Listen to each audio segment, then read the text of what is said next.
Hi, my name is Gord. I'm the service manager for Lincolnburg Master Builder. I'm here today to talk to you about smoke detectors, as well as carbon monoxide and smoke detectors. We will be discussing how to remove the batteries and replace them. To do this, you will need a ladder, a 9-volt battery, and 2 AA batteries. There are 3 smoke and carbon monoxide detectors in the house, 1 on each level: basement, main floor, and upper hallway. There are also smoke detectors in each bedroom. You'll know it's time to change your batteries when you hear a chirp around every 30 seconds.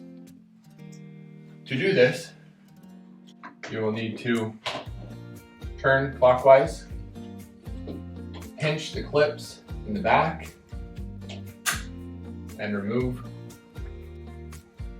Then merely pop the cap, pull this yellow tab to release the 9-volt battery.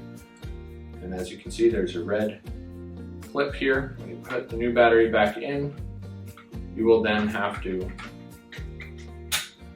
push the red clip down and push the cap back in. To reattach, you will then need to slide the 3 prongs back in with clips in place, then reattach by turning back counterclockwise.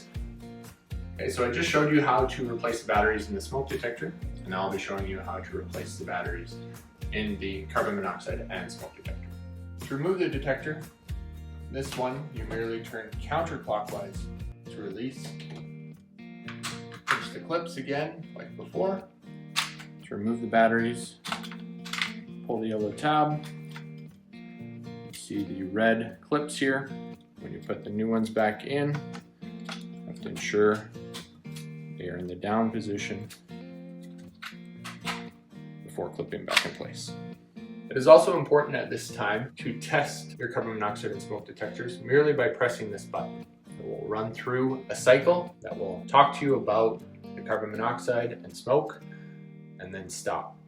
So that is how you replace the batteries on your smoke detector and carbon monoxide detectors. You can also replace the batteries on the carbon monoxide detector without removing it from the wall. It is important to check on the alarms every month to ensure they are in good working order. Smoke detectors should be replaced if they stop working or after 10 years, whichever comes first. Keeping them in good working order ensures that they will remain an effective part of a fire escape plan. Thank you for watching. You can find more home maintenance videos at lincolnburg.com/video. That's lincolnburg.com/video.